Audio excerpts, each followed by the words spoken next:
नमस्कार, मैं हूं राजकिशोर। 7 बज चुके हैं और राज की बात लेकर आपके समक्ष उपस्थित हो चुका हूं। आज मेरे साथ कोई अतिथि नहीं है, आज डिबेट नहीं है, आज एक एक्सप्लेनर है, एक विश्लेषण है और एक जानकारी है।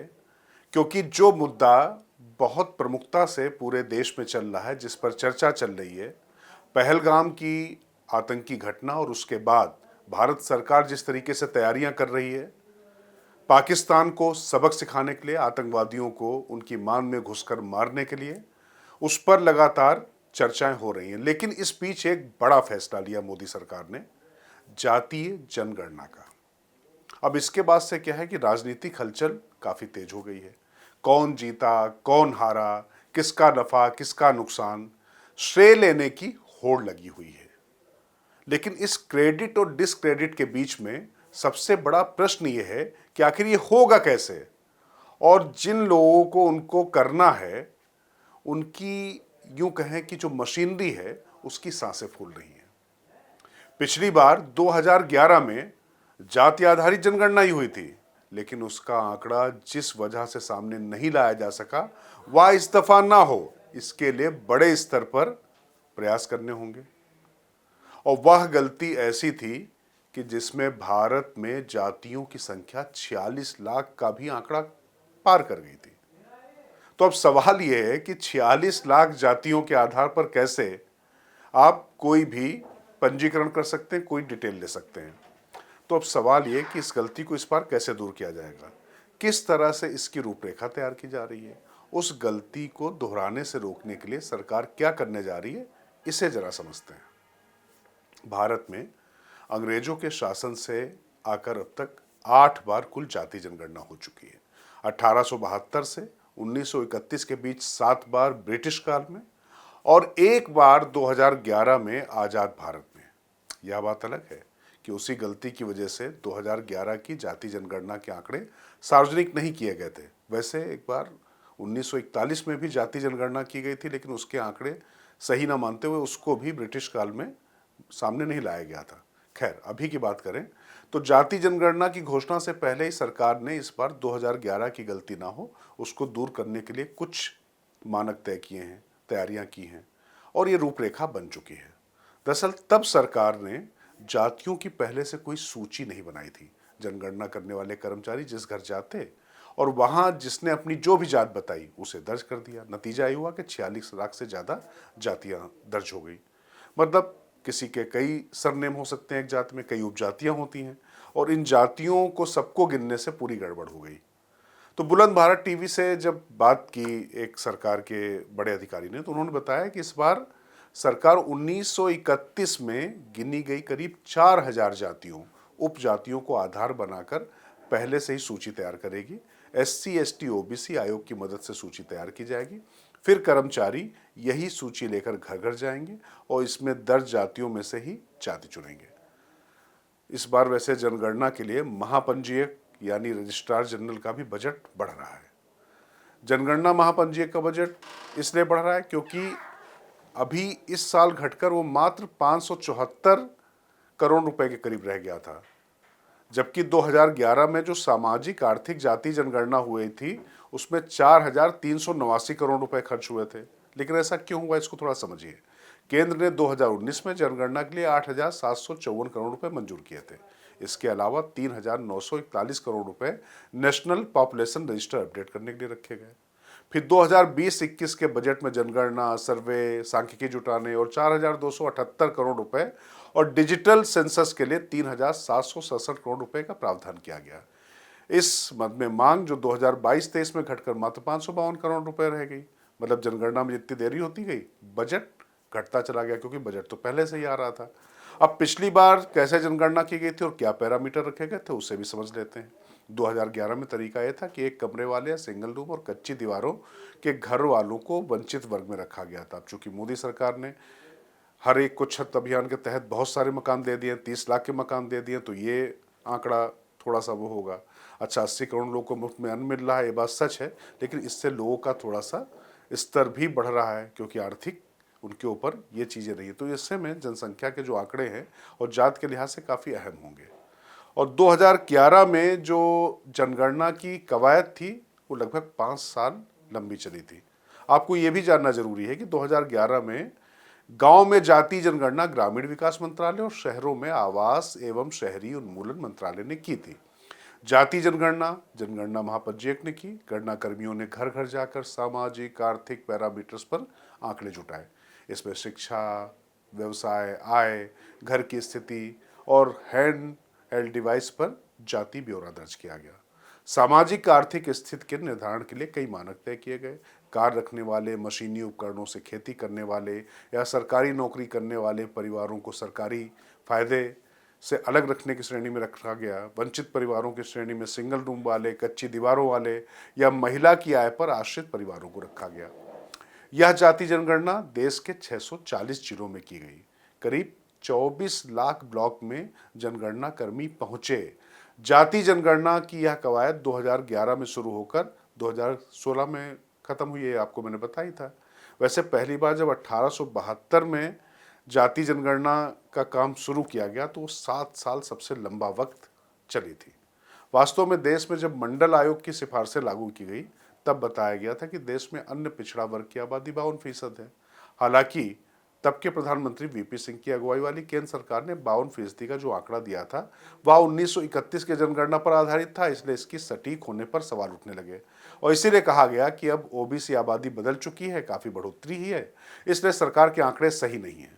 दरअसल जातिगत जनगणना के पक्षधर राजनीतिक दल वास्तव में चाहते थे कि जातिगत जनगणना इसलिए कराई जाए क्योंकि इससे सही लोगों को, उनके हिसाब से और लोगों को और ज्यादा मूलतः आरक्षण बढ़ सके और उनको ज्यादा सेवाएं दी जा सके, ज्यादा उनको सुविधाएं मिल सके। तो अब सेंसस में इसीलिए जाति के आधार पर आंकड़े किए जा रहे हैं।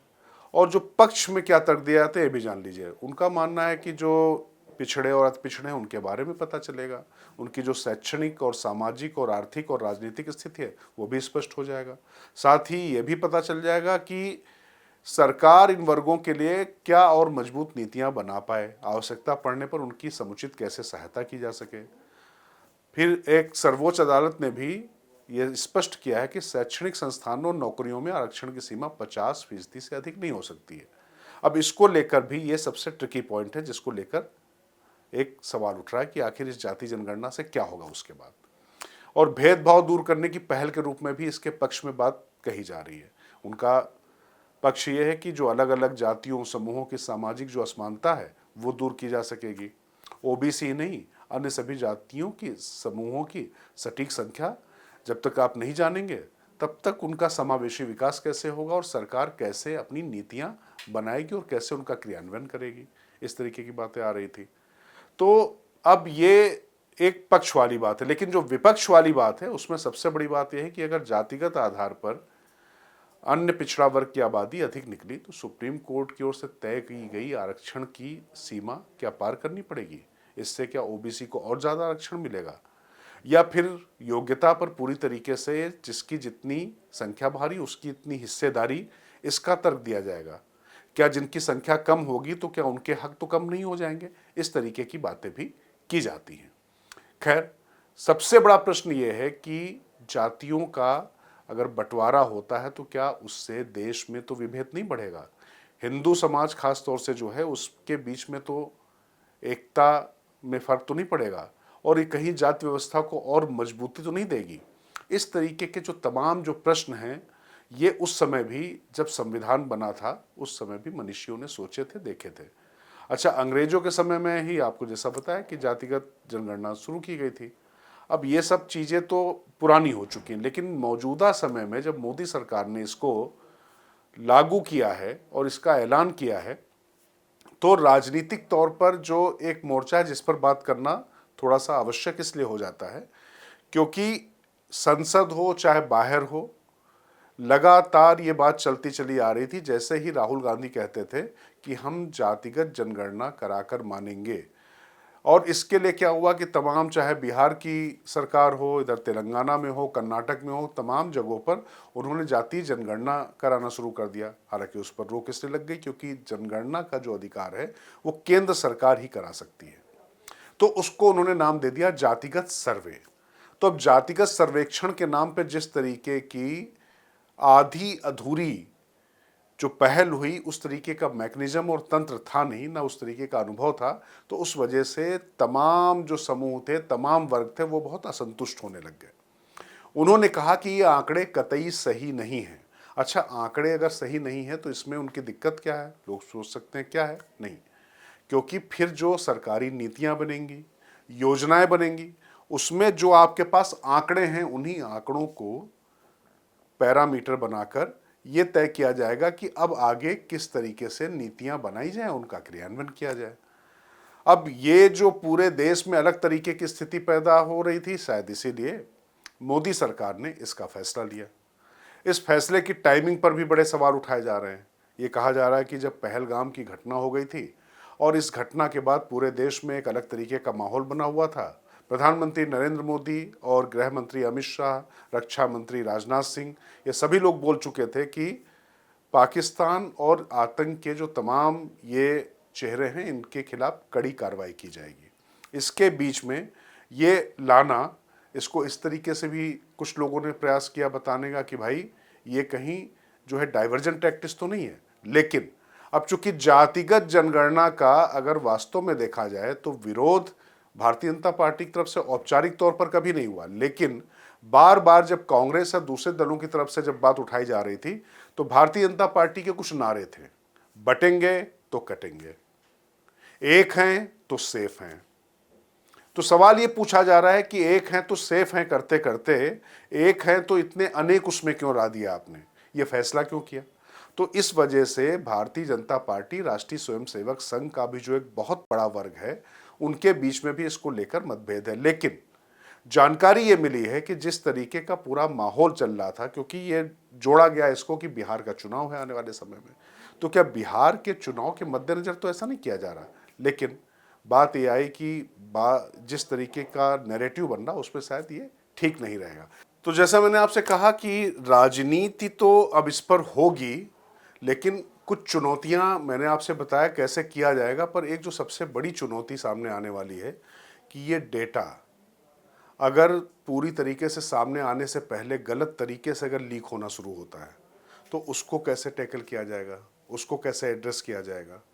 तो इसके लिए भी ये सरकारी जो सूत्र हैं उनका ये कहना है कि इसके लिए इस तरीके का मैकेनिज्म तैयार किया जा रहा है कि कोई जो व्यक्ति है किसी इलाके में, तो कैसा कोई नोडल अफसर या ऐसी कोई जगह नहीं होगी जहां से ये लंबा बड़ा आंकड़ा आया, कोई बड़ा सैंपल साइज आए, इस तरीके की चीज़ें नहीं होंगी जिससे ये बता के लोगों को ये किया जा सके। फिर दूसरा एक बात और आ रही है, क्योंकि जातिगत सर्वे में एक चीज़ देखी गई कि तमाम जहां पर बहुत ही बाहुबली या ये कहें कि थोड़ा सा संपन्न जातियां थी, ताकतवर जातियां थी, उन्होंने जब आंकड़े दर्ज कराए तो अपने हिसाब से उसको मैनिपुलेट किया और ये सुनिश्चित किया जो मौजूदा स्थिति है, जो सच्चाई है, वो नहीं बताई।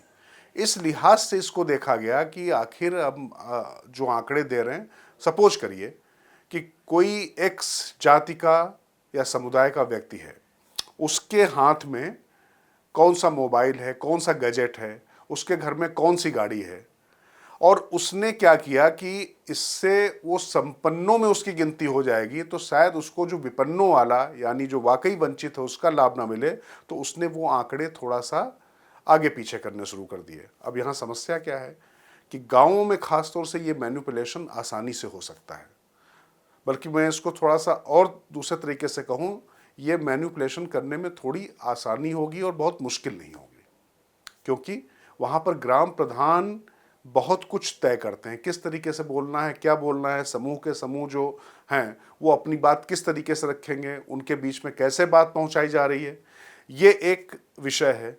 अच्छा, इसके साथ में एक और जो सबसे महत्वपूर्ण बात है, वैसे तो मोदी सरकार के इस फैसले से जो तमाम जो भारतीय जनता पार्टी के ज़्यादातर लोग जो जाति जनगणना के पक्ष में खड़े नहीं दिखाई पड़ते थे, आज की तारीख में इस पे भी खुलकर वो प्रोटेक्ट करते भले ना दिखाई पड़ रहे हो, लेकिन वो मौन जरूर हो गए हैं। पर उनको एक बात ये समझाई जा रही है और ये बताई जा रही है कि इससे हिंदुओं में विभेद नहीं होगा, बल्कि होगा क्या कि अभी तक जातियों के आधार पर बात होती है हिंदुओं में, लेकिन मुसलमानों की अगर बात होती है तो वो एक मुस्लिम समुदाय की बात होती है। जबकि 15% जो एलिट मुस्लिम माना जाता है, जो उच्च वर्ग का माना जाता है, इसको अशराफ मुस्लिम बोलते हैं। बाकी 85% में पसमानदा और दूसरे मुसलमान आते हैं। तो इन सब मुसलमानी की जो संख्या है उसमें एक बात आपको और भी जानना जरूरी है कि ओबीसी में मुसलमानों को आरक्षण कई राज्यों में प्राप्त है, लेकिन कैसे, इसका कोई आंकड़ा तो है नहीं, क्योंकि उस तरीके से मुस्लिमों के बीच में ये चीज़ें हुई नहीं हैं। अब सपोज करिए कोई जुलाहे का काम करता है, कोई बढ़ई का काम करता है, कोई लोहार का काम करता है, लेकिन उस तरीके से उनके एंसेस्टर्स क्या थे, क्या उनका काम है, चूंकि काम के हिसाब से जो उनके बीच में भी बहुत सारे जैसे वर्ण और गोत्र उपगोत्र हिंदुओं में हैं, वैसे उनके बीच में भी, मुसलमानों के बीच में भी बहुत सारे फिरके हैं। उन फिरकों के लिहाज से, उन फिरकों के बीच में किस तरीके से आगे उनको बांटा गया है, उनका कार्य बांटा गया है, उनकी क्या पहचान बनाई गई है, ये सब चीज़ें अभी कभी नहीं आई। तो कुल मिलाकर ये बताया जा रहा है कि ये चीज़ें भी सामने आएंगी और इसका फ़ायदा मुसलमानों में इस तरीके से होगा कि जो उनको अभी ओबीसी पर, देखिए एससी और एसटी, ये तो संविधान में बिल्कुल ऐसी पुख्ता व्यवस्था की गई थी कि इसमें किसी और को नहीं एंटर किया जा सकता, क्योंकि यह अस्पृश्यता के आधार पर है।